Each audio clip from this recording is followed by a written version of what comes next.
step up and fight for Canadians and not hide from the Conservatives. We cannot allow the Conservatives to take us back to the failed... Imagine being in a heated debate in front of hundreds of people, and then suddenly, one furious person tries to shut you down. But what if that person ends up looking completely ridiculous instead?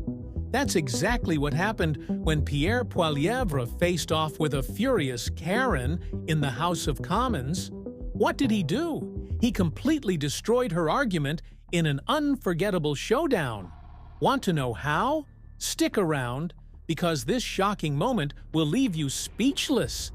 Things got really heated when a furious Liberal member tried to take down Pierre Poilievre in a public showdown. But here's the kicker. She never saw it coming. Instead of backing down, Pierre completely turned the tables, leaving her speechless. Pierre didn't just defend himself, he completely obliterated her in front of everyone. In fact, by the end of it, she was so rattled, she was nearly in tears. The moment was so shocking that everyone was left in disbelief.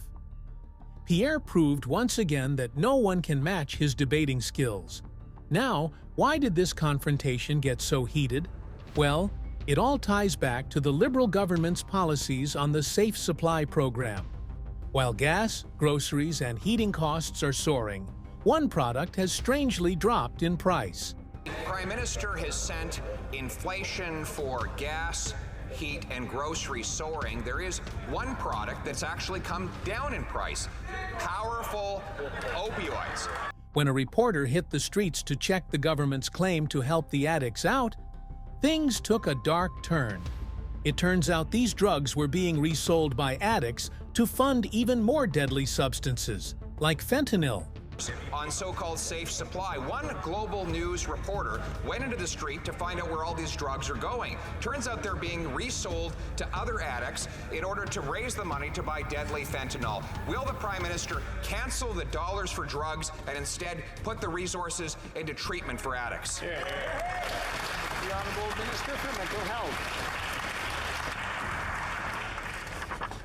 Mr. Speaker, we are pretty fed up with this fight against evidence-based programs that actually are saving lives. We cannot allow the Conservatives to take us back to the failed ideology of the past. Even Harper's advisor, Ben Perrin, thinks they're speaking nonsense. So just stop it and save lives. The Honourable Leader of the Opposition.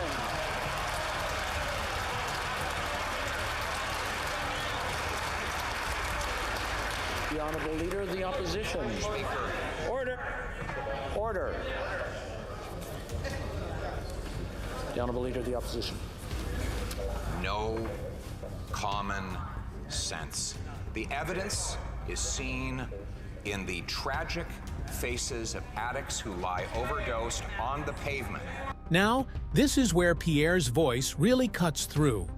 He called out the government for wasting tax dollars on a program that, instead of saving lives, was leading to a dangerous cycle. So, what's the real cost of these policies? Are they saving lives or making the situation worse? Pierre Poilievre makes an unforgettable argument, calling for a shift in focus from providing free drugs to actually funding treatment for addicts.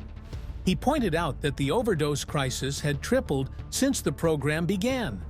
And the more he spoke, the more the evidence piled up. He argued that real change isn't about handing out free drugs, it's about investing in treatment programs that can actually help addicts recover.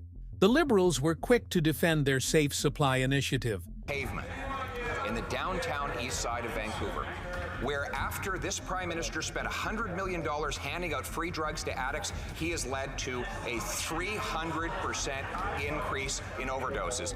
Will he stop giving dollars for drugs and instead follow my common sense plan to put the resources into treatment and recovery to bring our loved ones home drug-free? But Pierre wasn't having any of it. He demanded to know how they could justify funding a program that floods the streets with drugs, turning a deadly crisis into a business. The Honourable Minister.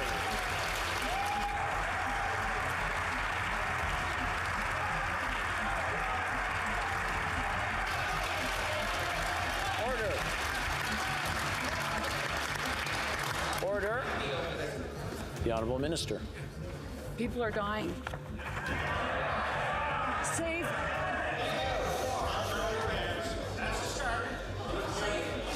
One second. Order. Order. Order. One person at a time in this chamber, please. The Honourable Minister. 46,000 overdose. As the debate raged on, Pierre's calm and clear arguments left the opposition in disarray. The Liberals couldn't answer back, and the frustration on their side became clear. It was a devastating blow, and Pierre proved once again that his leadership is rooted in common sense and real solutions for Canada's most pressing issues. Overdoses have been reversed in safe consumption sites. That member says that he will stop that. I want him to speak to the parents of the people that would have been lost if there weren't safe consumption sites and safer supply. This is ridiculous. People are dying because the policies of this Prime Minister are killing them. His policies are flooding the streets with drugs that now go for $1 a hit. You can buy 26 hits of hydromorphine, which is an analog to heroin, for $30, Mr. Speaker. These are drugs paid for by Canadian tax dollars under a program by this government that has led to a 300% increase in drug overdose deaths. Why won't they get some common sense, end dollars for drugs, and put our people in treatment? The Honourable Minister for Mental Health.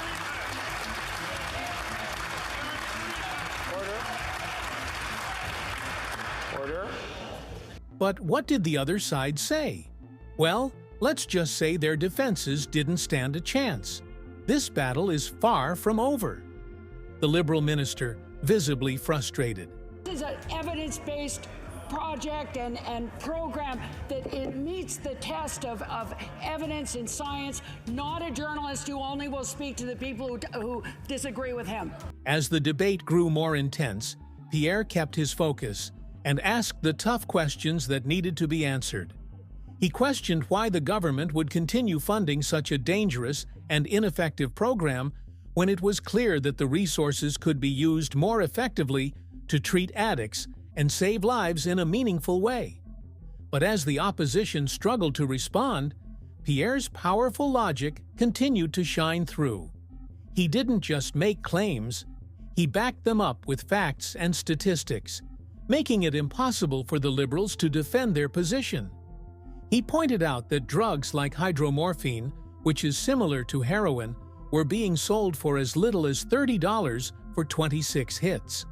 This, he argued, was a consequence of government-funded drug distribution, which was only making the situation worse. Instead of sticking to the facts, they resorted to personal attacks and vague statements, trying to defend their policies with rhetoric instead of real solutions. But Pierre wasn't distracted. He remained laser-focused on the bigger issue at hand, saving lives and putting an end to the flood of drugs on the streets. As the debate continued, Pierre's relentless logic had the entire House of Commons in an uproar. The opposition tried to shift the focus to other issues like taxes and inflation, but Pierre didn't let them off the hook. He kept bringing the conversation back to the issue of addiction and drug policy, showing that no matter how hard the opposition tried, they couldn't escape the reality of their failed policies. Then, things took an interesting turn. Mr. Prime Minister himself, in an effort to downplay the growing concerns over drug abuse, accused Pierre of not caring about climate change and economic policy.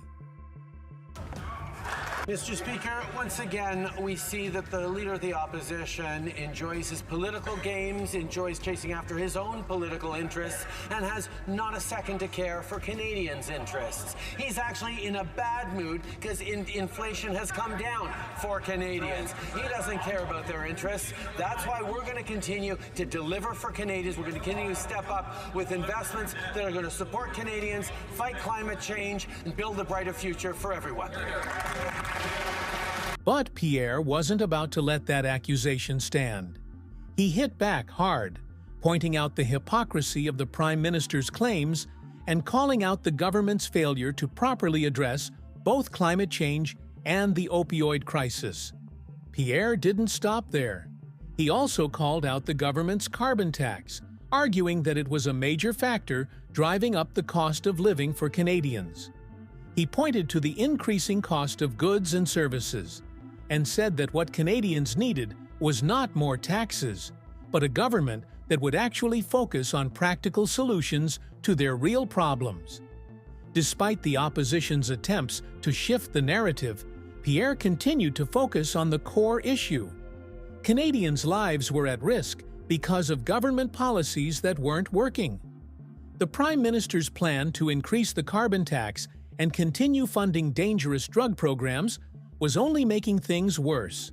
Pierre's message was clear. Canadians needed change, and they needed it now. The Honourable Leader of the Opposition. Mr. Speaker, after 9 years of this costly NDP carbon tax coalition, what's happened? What's up? Taxes up, costs up, crimes up, time's up. What Canadians need is hope. By choosing a common-sense government that axes taxes, builds homes, fixes the budget, and stops the crime so they can earn powerful paychecks and pensions that buy affordable food, gas, and homes in safe neighborhoods, protected by a strong military. Why can't we bring it home now? Pierre criticized the government for continuing to prioritize climate change over the daily struggles of Canadians. The Prime Minister, trying to divert the conversation, accused Pierre of using political games and not caring about Canadian interests. The Right Honourable Prime Minister. That little performance shows just how much the Leader of the Opposition loves his slogans, but actually doesn't put forward any. Ask Prime Minister, Right Honourable Prime Minister to start from the top. Boy, Mr. Speaker, point out the performance of the Leader of the Opposition, and his colleagues get all upset because they know that he doesn't actually care about Canadians. He doesn't care about the programs we're delivering. He doesn't care about stepping up to support Canadians. He's actually in a bad mood because inflation has come down to 2%, Mr. Speaker, and it ruins his little just inflation slogan. He is so upset because he's caring about his own interests and not the interests of Canadians. We're going to stay focused.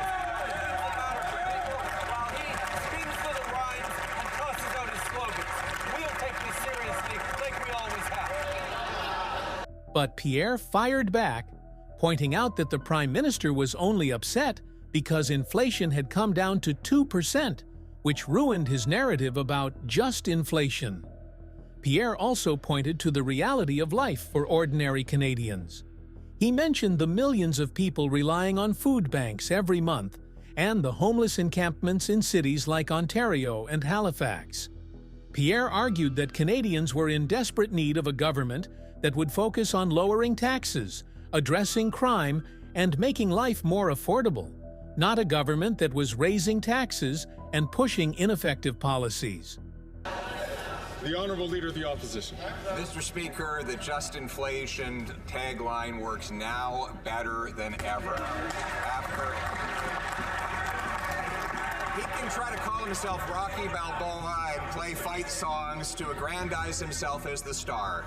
But the people lined up at food banks, 2 million of them every month, know better. The people who are living in the 1,800 Ontario tent encampments know better.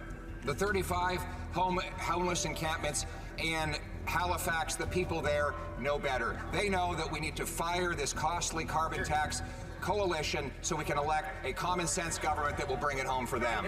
The Prime Minister, unable to effectively respond to Pierre's direct attacks, tried to pivot once again to climate change. But Pierre wasn't having any of it. He pointed out that Canadians were already facing the burden of the carbon tax, which he argued was damaging to the economy. He emphasized that instead of focusing on political slogans, the government should be addressing the real issues that Canadians were facing every day. As the debate neared its end, the Prime Minister seemed rattled, unable to refute the valid points that Pierre had raised. Pierre, on the other hand, remained calm and collected, continuing to expose the flaws in the government's approach, and making it clear that Canada needed real change. In Halifax, the people there know better. They know that we need to fire this costly carbon tax coalition so we can elect a common sense government that will bring it home for them. The Right Honourable Prime Minister. We know the Leader of the Opposition doesn't believe in climate change and doesn't believe in putting more money in the pockets of Canadians with a Canada carbon rebate. How many wildfires, hurricanes, droughts are going to go after Canadians' lives and livelihoods before he understands you can't have a plan for the economy unless you have a plan for the environment? The Honourable Leader of the Opposition. He doesn't have a plan for either, as evidenced by the fact that he came completely unglued and started spitting out personal insults and crying, "Liar, liar, liar," on a radio station the other day when he learned that I had pointed to his own government report, which showed that his carbon tax will blow a $25 to $30 billion hole in our GDP. This was from a report that his government tabled in the House of Commons. If, in fact, his government is lying about the true cost of the carbon tax to our economy, then what is the true cost? The Right Honourable Prime Minister. Mr. Speaker, the Parliamentary Budget Officer demonstrated that 8 out of 10 Canadian families do better with the Canada carbon rebate every 3 months than the cost of the price on pollution. And on top of that, Canadians know the price on pollution has brought down our emissions faster than any other G7 country at the same time as it is supporting Canadians in the middle class and working hard to join it. We're going to continue to fight climate change and invest in a strong economy for the future, while the Leader of the Opposition continues to deny climate change and cut programs and services that Canadians rely on. In the end, it was clear that Pierre Poilievre had won the debate. He had exposed the flaws in the government's drug policies, called for real change, and shown that he was the leader who could take on the toughest issues facing Canada today. His ability to stay calm under pressure and deliver logical, fact-based arguments made him an unstoppable force in the House of Commons, and this showdown proved that no one could take him down. The Honourable Leader of the Opposition. Mr. Speaker, you can't sit in the big chair if you can't read your own government documents. Environment and Climate Change Canada carbon pollution pricing data tabled in this House by his government said that it will cost between $25 and $30 billion in lost GDP when this tax is implemented. A further document tabled by his Environment Minister on Carbon Tax 2 says there will be another $9 billion hole for a total of between $34 and $40 billion. Now he screams that this is all lies.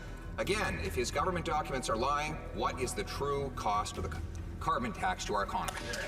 Insanity is doing the same thing over and over and expecting a different result. This Prime Minister wants to quadruple the carbon tax to 61 cents a litre, which will be an economic catastrophe for this country. The Right Honourable Prime Minister. Mr. Speaker, what that little performance just showed is that the Leader of the Opposition is using his brokenest argument around Canada to explain why he would cut dental programs, cut child care, step away from any climate action, withdraw support to draw in investment. That's his excuse. The problem with that argument, however, Mr. Speaker, is Canada actually has the strongest fiscal position of any of the world's advanced economies, and our choice is putting that strong fiscal position in service of investment in Canadians, in dental, in childcare, in pharma, in... So, what does this all mean for the future of drug policy in Canada? Will the Prime Minister finally listen to Pierre's call for a change in direction and shift focus toward real treatment programs for addicts? Or will he continue to defend these controversial and failed policies that are clearly causing more harm than good? With overdose deaths rising and addiction problems spiraling out of control, the pressure is on for a change. Only time will tell if the government will acknowledge its mistakes. But one thing is certain. Pierre Poilievre has proven time and again that he's unafraid to tackle the toughest issues head-on, even when the debate gets heated. His willingness to challenge the status quo has set the stage for future political battles that will likely shape the course of Canada's approach to addiction and public health for years to come.